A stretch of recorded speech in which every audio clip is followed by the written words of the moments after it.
Serial यह रिश्ता क्या कहलाता है का आने वाला एपिसोड काफ़ी इंटरेस्टिंग और धमाकेदार ट्विस्ट लेकर आने वाला है, क्योंकि अब अभीरा और अरमान के आमने सामने आने के दिन बहुत ही करीब हैं।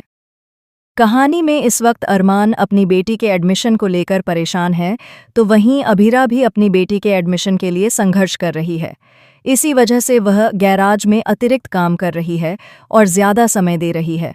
लेकिन हालात तब बिगड़ जाते हैं जब मुक्ति की शरारतों के चलते अरमान की गाड़ी उसी गैराज में आ जाती है। अभीरा पूरी मेहनत से गाड़ी को ठीक करती है, उसे अंदर बाहर से साफ करती है।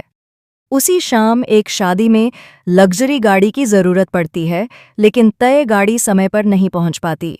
मजबूरी में अभीरा अरमान की गाड़ी का इस्तेमाल कर लेती है।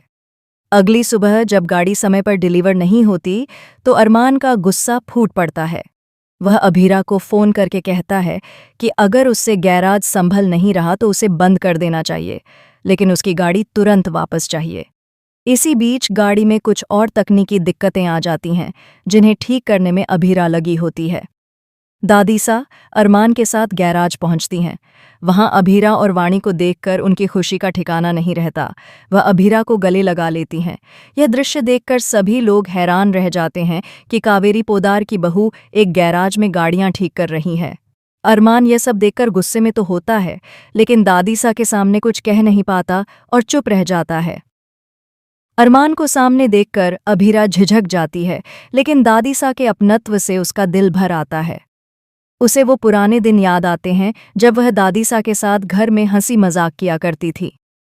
वाणी भी अपनी माँ को इतना भावुक और खुश देखकर सोच में पड़ जाती है। अब जल्द ही वाणी के सामने यह सच आने वाला है कि अरमान ही उसका पिता है। हालांकि अरमान उसका जैविक पिता नहीं है, लेकिन सच्चाई इससे भी ज्यादा उलझी हुई है। जिस दिन वाणी को पता चलेगा कि जिस लड़की को अरमान ने बचाया था, वही लड़की उसके असली पिता की मौत के मामले से जुड़ी थी, और यह भी कि अभीरा ने ही उसे पाला पोसा है, उस दिन कहानी पूरी तरह बदल जाएगी। वाणी के मन में अरमान के लिए नफरत पनप सकती है। आगे चलकर अभीरा और अरमान का रिश्ता सुधरे या न सुधरे, लेकिन वाणी और अरमान के बीच दूरियां बढ़ना तय है। दूसरी तरफ कहानी में एक नया मोड़ तब आएगा जब वाणी और मायरा एक ही स्कूल और एक ही हॉस्टल के कमरे में रहने लगेंगी। शुरुआत में दोनों के बीच खूब झगड़े होंगे, लेकिन धीरे धीरे वही तकरार गहरी दोस्ती में बदल जाएगी। यही दोस्ती आगे चलकर अभीरा और अरमान को फिर से करीब लाने की वजह बन सकती है। उधर मनीषा और मनोज की जिंदगी भी बदल चुकी है। दोनों अब अमीर हो चुके हैं और मनीषा बार बार अपनी कामयाबी का दिखावा करती रहती है।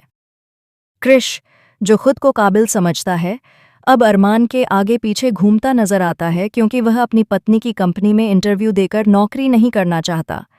उसकी पत्नी जिस कंपनी की मालकिन है, उसे मनोज संभाल रहा है। रिश्तों और पैसों का यह नया समीकरण कहानी को और पेचीदा बना रहा है। माधव जी और दादीसा दोनों ही अरमान और उसकी माँ विद्या से नाराज हैं, लेकिन अपनी पोती मायरा से बेहद प्यार करते हैं। दादीसा अरमान से नाराज होने के बावजूद उसकी जिंदगी को सही दिशा में ले जाने की कोशिश कर रही हैं। वह मायरा को मजबूत बनना सिखाती हैं और अरमान को परिवार की जिम्मेदारियों का एहसास दिलाने की कोशिश करती हैं। अब सवाल यह है कि क्या अरमान और अभीरा के रिश्ते फिर से सुधर पाएंगे, या फिर कोई तीसरा शख्स जैसे मीरा इस रिश्ते के बीच आकर कहानी को नया मोड़ हारे मांदी मासा।